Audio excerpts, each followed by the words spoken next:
Okay guys, I'm out here today on this new Classic 350 Reborn I've just purchased in the Signals, given it its first run out. This will give you a bit of an idea how the bike looks. As far as things go, overall the bike itself is really in really good condition. It steers well, runs along well, good gearbox, clutch good, everything like that. It's got a few mods on it, this bike. It's got the mid pipe fitted. It's got that sports exhaust on, which I'll come in and show you a bit now. It's also got the Fuel X and a K&N filter.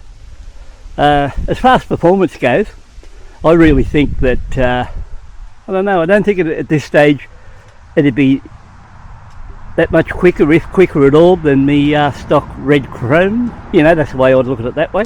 But on the other hand, I was having a look at the airbox here, and it's got a fairly big opening there to the airbox, and what I'll probably do later on is switch one of my covers, which I've got, and I'll try that on it too, and just see if that sort of helps a little bit there. As a rule, like why I never went for these sports exhaust, mid pipe and all the other crap, apart from once trying a Fuel X, which I didn't think did a great deal to it. I just classed it more as a bit of a waste of money and not worth buying. But this bike itself, on a run out here, I had it run on 100 kilometres an hour. It was running along all right like that. But overall, there's nothing to take good or bad about it. So overall, I'm fairly happy with what I bought, and the bike itself is really worth spending a little bit of a time on. Did have a solo seat or pillion seat on the back, which I removed. And while they're here, I might just kick it over and you can have a listen to how this sounds.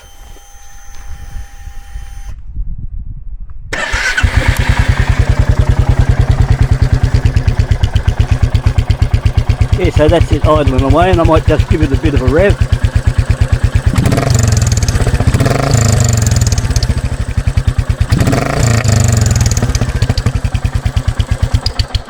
So if you go back me 500 days, I didn't mind a sports exhaust on them. In fact, there was just a flock of mob of kangaroos in the paddock over there, and as soon as they heard me rev this bike a couple of times in, they pissed off right through the paddock over there. They must have been on the other side of the trees there, maybe a mob of 20 of them sitting over there, until I kicked it over, and all of a sudden you just see the blur running through the bush where they took off. But overall, as far as I'm concerned, this bike will be a nice little addition to mine, because I'll go over it and just check things out. Something you might not be aware of, that if you're looking at bikes, usually they've got the stock big Cannon type exhaust on the side, the factory one, and if you get there and put a sports one on, especially one of these skinnier looking ones, and if you have a close look at this, sometimes, or I've found that if you feel around with that area there, that you can bring in added vibration, like on the 350 in the pegs or something like that, because there's probably a bit of movement in this exhaust. Yeah, see that? And I reckon, I've got all the stuff that come with this bike to put it back to stock.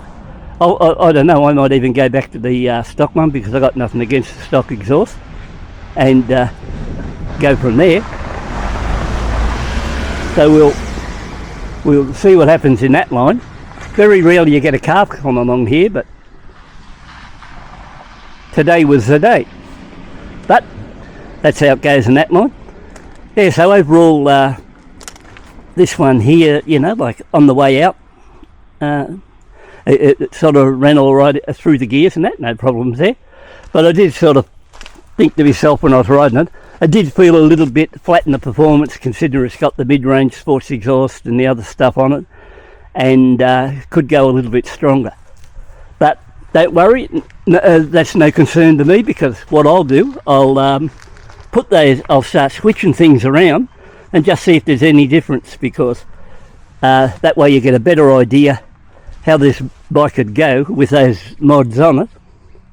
And if you say, would I be going to a cam or anything on that? No, I'm not going to waste my money on that crap. I don't care. I got the bike at a good price. I'm not going to get carried away and fill it up with other sorts of rubbish. So just for curiosity's sake, I'll let you know now what I got with this bike.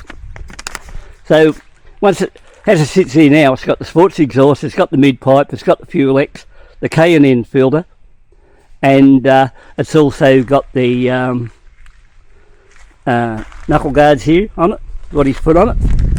Now apart from that, on that deal, I've got 2 sets of bags, in other words those Royal Enfield bags in 2 different colours, so I've got 2 sets of those. I've got a rear rack which hasn't been drilled, but I'll drill a hole in that later on and whip one of those in there. It come with an adventure camera sitting up on here, including mic and all the setup there to do that one.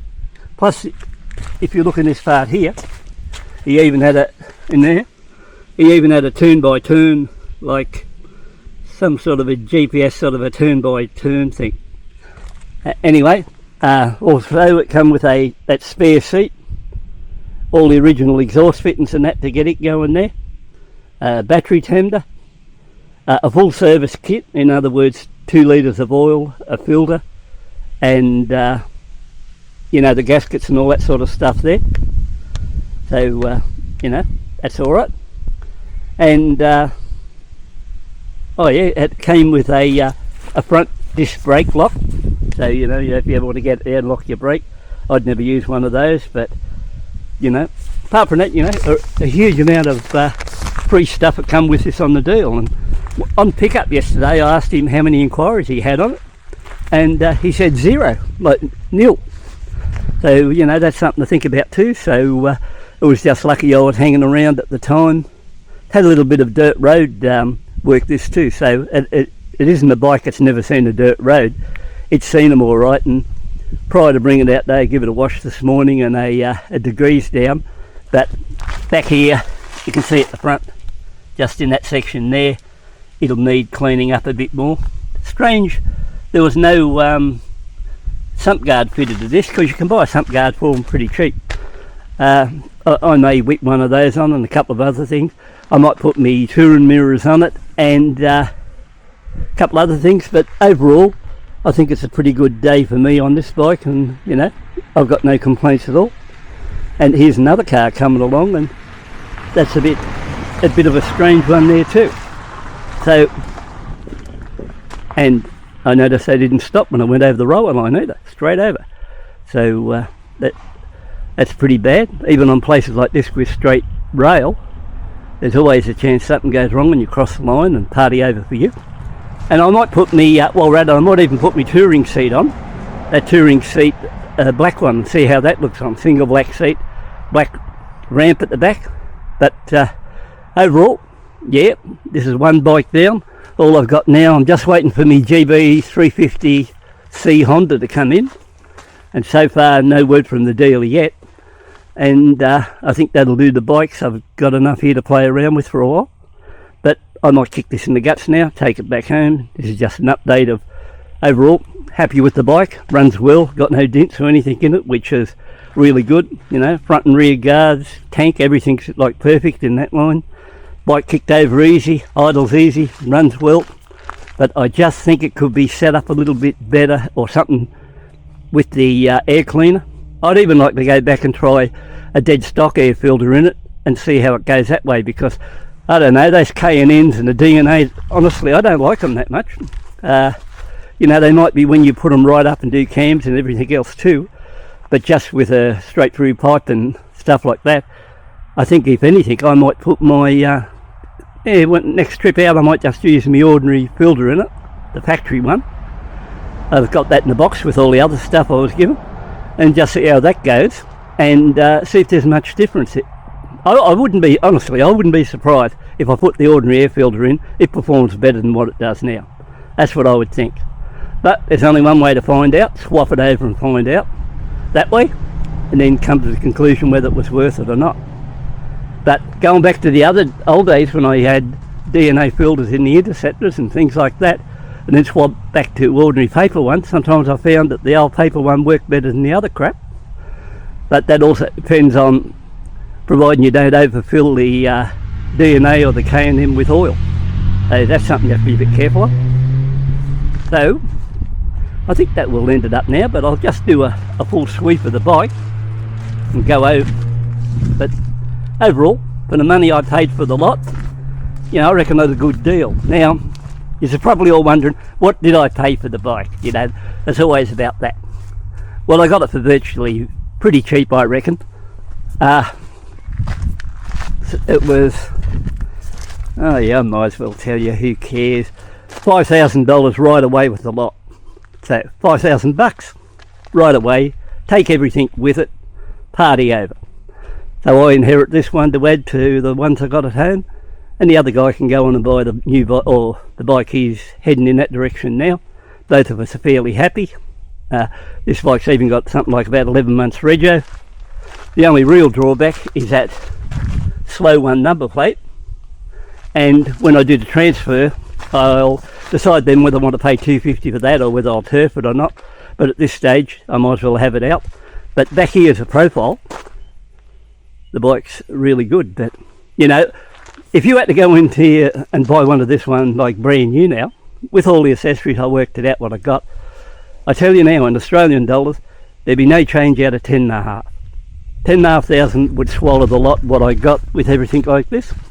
So, you know, I reckon that's a pretty good deal. But if you look at me red chrome, that owes me 10 grand anyway. And you know, I don't know, I may go into later on buying used bikes and I can buy double the amount of used ones compared to buying them new. Hard to say. Last couple of deals have been alright on used bikes, and as a rule I never touch them, but you know, I could jump the fence and be a turncoat and decide well, why buy new when used still do. Hard to say, but overall it's a good looking bike. I think it actually looks a bit better than the green one I had in the Signals. So you know, I'm about here now thinking this doesn't look too bad. The green one I had, well, I cashed it because I wasn't all that keen on the colour after a while. But this, like, sands colour, not bad. Overall, that's about all I can tell you on this one. I'll be back to working on the 500. Oh yeah, while we're at it. After riding this 350 today, and I haven't been on a 350 for a while, the Classic 500, the one I got now, would absolutely murder one of these. There's no risk whatsoever. It'd murder it in performance, and it'd murder it in vibration. So how could you lose on that? So cheers for now.